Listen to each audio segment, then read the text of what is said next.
Morning students. आज हम अपना एक नया चैप्टर स्टार्ट करने जा रहे हैं जिसका नाम है विश्व की प्रमुख जनजातियां। दूसरा पार्ट है आपका। इसमें विश्व की कुछ प्रमुख जनजातियों के बारे में हमें समझाया गया है। इसको स्टार्ट करने से पहले हमें ये जानना जरूरी है कि आखिर जनजातियां होती क्या है। देखिए, जनजाति से तात्पर्य एक ऐसे मानव समूह से होता है जो सामान्य मानव समाज से दूर रहना पसंद करती है, अर्थात या तो उनका निवास क्षेत्र दुर्गम क्षेत्रों में, दुर्गम पहाड़ी क्षेत्रों में, पठारी भूभागों में या मरुस्थलीय क्षेत्रों में या दुर्गम ऐसे सघन वन क्षेत्रों में जहां पर सामान्य लोगों का निवास नहीं देखा जाता। तो जनजातियां आप कह सकते हो कि समाज से सामान्य रूप से समाज से कटी हुई पाई जाती है, यानी कि दूर पाई जाती है, उन्हें हम जनजातियां कहते हैं। अब विश्व में कौन कौन सी जनजातियां पाई जाती हैं ये जानना जरूरी है। इसके लिए मैं आपको बता दूं, यहाँ पर मैंने आपको कुछ नाम बताए हैं जो आपकी किताब के अनुसार भी आपको स्पष्ट किए गए हैं। ये केवल आपको जानकारी के लिए है कि अगर हम जनजातियों के बारे में अध्ययन कर रहे हैं तो जनजातियां कितने प्रकार की हो सकती है। देखिए, सबसे पहले हम बात करते हैं ध्रुवीय क्षेत्र की। ध्रुवीय क्षेत्र वो क्षेत्र होता है जो बर्फीले रूप में पाया जाता है, यानी कि हमारे पृथ्वी पर दो ध्रुव हैं, उत्तरी और दक्षिण ध्रुव, दोनों ही सूर्य की उष्णता कम ग्रहण करने की वजह से ठंडे पाए जाते हैं, बर्फ से ढके हुए पाए जाते हैं। तो ऐसे क्षेत्रों के अंदर जो जनजाति देखने को मिलती है उसमें प्रमुख है एस्किमो। इसी प्रकार विषुवतीय क्षेत्र यानी कि भूमध्य रेखीय क्षेत्र, भूमध्य रेखा पर निवास करने वाली जो जनजातियां हैं, यानी कि गर्म क्षेत्रों में पाई जाने वाली जो जनजातियां हैं उसमें कौन कौन से आती हैं? आपके पिग्मी, सकाई जैसी जनजातियों के नाम हमें बताए जा सकते हैं। अच्छा, इसके अलावा उष्ण विशिष्ट कालाहारी मरुस्थल। देखिए, मरुस्थल दो प्रकार के होते हैं, एक उष्ण मरुस्थल, एक शीत मरुस्थल। यहाँ हम बात करें अफ्रीका के कालाहारी मरुस्थल की, और अफ्रीका के इस कालाहारी मरुस्थल जो कि गर्म भी है और शुष्क भी है, इस क्षेत्र के अंदर एक प्रमुख जनजाति निवास करती है जिसका नाम है पुष्प। वहीं एक चौथा जो आपको क्षेत्र बताया वो है उष्ण कटिबंधीय घास क्षेत्र। घास क्षेत्र का मतलब होता है ऐसा मैदानी भूभाग जहां पर वनस्पति के अंतर्गत पेड़ पौधों की बजाय घास की बहुलता बहुत ज्यादा पाई जाती है, और ऐसे पौष्टिक घास क्षेत्र के अंदर काफी मात्रा में पशुओं की उपलब्धता देखी जा सकती है। तो इसी प्रकार उष्ण कटिबंधीय क्षेत्र में जो घास क्षेत्र है वहां पर कौन सी जनजाति हमें ज्यादातर देखने को मिलती है? उनमें प्रमुख है मसाई, बद्दू जैसी जनजाति। तो वहीं अगर हम समशीतोष्ण क्षेत्र की बात करें जो अधिक गर्म नहीं होता और ना ही ज्यादा ठंडा होता है, जहां पर कुछ महीने की गर्मी की ऋतु होती है तो कुछ महीने की शीत ऋतुएं पाई जाती है, तो समशीतोष्ण घास क्षेत्रों की बात करें तो वहां पर किर्गिज जनजाति आपको मिल जाएगी। इसी प्रकार हम छठे नंबर पर बात करें तो उसमें पहाड़ी या पठारी क्षेत्रों की बात की, छोटी छोटी पहाड़ियां, पठारी भूभाग जो सामान्य धरातल से कुछ ऊंचाई पर पाए जाते हैं, और वहां पर पाए जाने वाले वन क्षेत्र के अंदर जो जनजाति हमें देखने को मिलती है, तीनों नाम जो आपको दिखाए गए हैं, तीनों नाम भारतीय जनजातियों के हैं।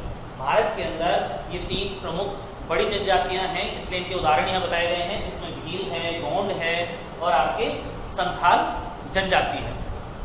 तो इस तरीके से हम जनजातियों का उदाहरण दे सकते हैं विभिन्न पर्यावरणीय आधार।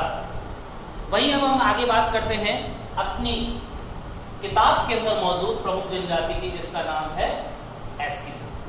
एस्किमो विश्व में एक प्रमुख बड़ी जनजाति के रूप में भी जानी जाती है, और इसकी एक अलग विशेषता या एक अनूठी विशेषताएं होने की वजह से इसे सर्वोपरि रखा भी गया है चैप्टर के अंदर। तो देखिए, पढ़ते हैं इसे। सबसे पहले बात करते हैं एस्किमो की, कि एस्किमो का निवास क्षेत्र कौन सा है और इसके आर्थिक क्रियाएं क्या क्या हैं। देखिए, एस्किमो जो शब्द है वो उसका अर्थ जो निकलता है वो निकल के आता है कच्चा मांस खाने वाला प्राणी। तो एस्किमो लोग ऐसे ही लोग हैं जो ध्रुवीय क्षेत्रों में रहते हैं, ठंडे क्षेत्रों में, जहां पर भोजन की कमी पाई जाती है और भोजन के लिए केवल शिकार पर निर्भर रहना पड़ता है, क्योंकि वनस्पति का अभाव पाया जाता है बर्फीले क्षेत्रों में। तो इन क्षेत्रों में इन्हें कच्चे मांस पर डिपेंड अधिक रहना पड़ता है। अब आगे पढ़ेंगे कि कच्चा मांस भी किस तरह का कच्चा मांस, किस तरह के पशुओं को का भक्षण करते हैं, उनके बारे में आगे बताया गया है। बात कर लेते हैं इनके निवास क्षेत्र की। निवास क्षेत्र में आपको यहाँ पर एक मैप दिखाया गया है, यह है उत्तरी अमेरिका महाद्वीप। उत्तरी अमेरिका महाद्वीप के अंदर अगर हम देखें तो इसका जो ये उत्तरी हिस्सा है जो कनाडा के बिल्कुल उत्तर में पाया जाता है, जिसमें बात करें हम अलास्का क्षेत्र तो यहाँ पर कनाडा का उत्तरी भूभाग और ग्रीनलैंड का दक्षिणी भूभाग, ये वो क्षेत्र है जहां पर एस्किमोस की उपस्थिति देखने को मिल जाती है। तो एस्किमो लोगों का निवास क्षेत्र हमें जो मोटे मोटे रूप से अगर हम बात करें तो अलास्का, उत्तरी कनाडा और ग्रीनलैंड या आर्कटिक क्षेत्रों का नाम हम इसमें ले सकते हैं जो एस्किमोस का प्रमुख निवास स्थल है। वही बात करें हम आगे तो आर्थिक क्रियाओं की। देखिए, आर्थिक क्रियाओं से तात्पर्य होता है कि उनकी रोजमर्रा का जो जीवन किस प्रकार का है, वो अपनी दिनचर्या में क्या शामिल करते हैं, उनका खान पान किस प्रकार का है, वो भी आर्थिक क्रिया में आता है। क्योंकि किसी प्रकार का रोजगार नहीं है लेकिन भोजन को तलाश करना भी है, भोजन की प्राप्ति करना भी उनके लिए क्या है, एक आर्थिक क्रिया। तो यहाँ पर हम आर्थिक क्रिया की बात करते हैं। देखिए, आर्थिक क्रिया को मैं एक बार स्पष्ट कर दूं आपको। अगर मैं आर्थिक क्रिया की परिभाषा बोलूं तो आर्थिक क्रिया का अर्थ होता है कि वे समस्त क्रियाकलाप जो मनुष्य को जीवन यापन का स्रोत बनते हैं, या वे सभी क्रियाएं जिससे मनुष्य को आय की प्राप्ति होती है। परंतु यहाँ पर देखो, आय नहीं हो रही है, यहाँ पर भोजन की प्राप्ति हो रही है। तो भोजन, क्योंकि आय प्राप्त करके भी मनुष्य क्या प्राप्त करता है, भोजन। तो यहाँ पर अगर हम बात करते हैं आय या भोजन की तो उसे हम आर्थिक क्रिया के अंदर शामिल कर सकते हैं। तो इनकी आर्थिक क्रियाओं में पहला मुख्य मूल तत्व क्या है, भोजन। तो ये भोजन करने के लिए यानी कि भोजन को तलाशने के लिए दो प्रकार की क्रियाएं करते हैं, जिसमें आपको मैं बताता हूं मौसम के आधार पर। और मौसम के आधार पर इन्हें दो रूपों में बांटा गया है, एक शीतकालीन आखेट और एक बसंतकालीन आखेट। देखिए, शीतकालीन आखेट जो होता है, शीतकालीन आखेट के अंतर्गत ये लोग, एक हथियार है हार्पून, एक हथियार, भालेनुमा हथियार होता है हार्पून, जिसकी सहायता से सील जैसी मछलियों का शिकार करते हैं। इसके लिए ये लोग एक बर्फीले क्षेत्र में, यानी कि जहां पर बर्फ के नीचे समुद्र की स्थिति होती है या पानी की स्थिति होती है, वहां पर एक छेद बनाते हैं। उस छेद में हार्पून हथियार लेकर के जो है ये लोग तैयार रहते हैं। जैसे ही मछली ऊपर पानी पर सांस लेने के लिए आती है, पानी से बाहर सांस के लिए आती है, उसी समय इस हथियार से उससे हमला करते हैं और उसे मारकर पकड़ लेते हैं। तो ये जो है शीतकालीन आखेट के अंतर्गत किया जाता है। अच्छा, इस प्रकार से जो ये हार्पून हथियार के माध्यम से जो शिकार कर रहे हैं, इस विधि का भी एक नाम है जिसे मऊपाक कहा जाता है। मऊपाक का अर्थ होता है प्रतीक्षा करना, यानी कि किसी शिकार को करने के लिए काफी देर तक इन्हें प्रतीक्षा करनी पड़ती है, इसलिए इसका नाम क्या रख दिया, मऊपाक विधि या मऊपाक एक तरीका है।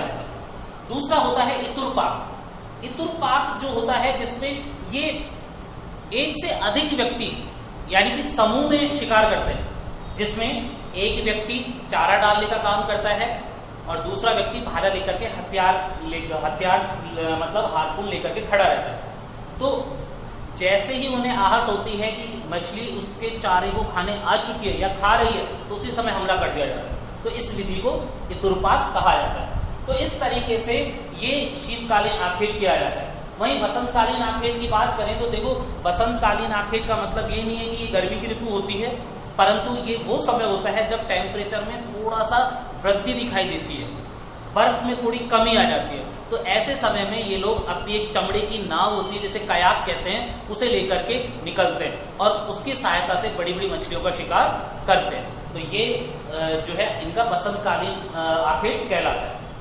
अच्छा, इसके अगर मैं नाम लूं कि किस किस प्रकार के जानवरों का ये लोग शिकार करते हैं, उसमें सील मछली आ जाती है, व्हेल मछली आ जाती है, वहीं कैरिबो आ जाता है जो एक प्रकार का बारहसिंगा होता है, और यहाँ पर रेंडियर नाम के प्रजाति के कुत्ते पाए जाते हैं जो इनके पालतू जानवर भी हैं और जिनका ये शिकार भी करते हैं। ऐसे ही वालरस नाम की समुद्री जीव भी हैं जिनका शिकार करके ये भोजन की क्रिया भी करते हैं और इनके माध्यम से विभिन्न प्रकार की वस्तुओं का निर्माण करके अपने जीवन को सरल भी बनाते हैं। तो ये हो गए इनका निवास क्षेत्र और आर्थिक क्षेत्र। आगे इनके अन्य जानकारी जैसे निवास गृह और इनके सांस्कृतिक और पर्यावरण जो संबंध या गतिविधियां पाई जाती हैं उनके बारे में हम जो है कल बात करेंगे। धन्यवाद।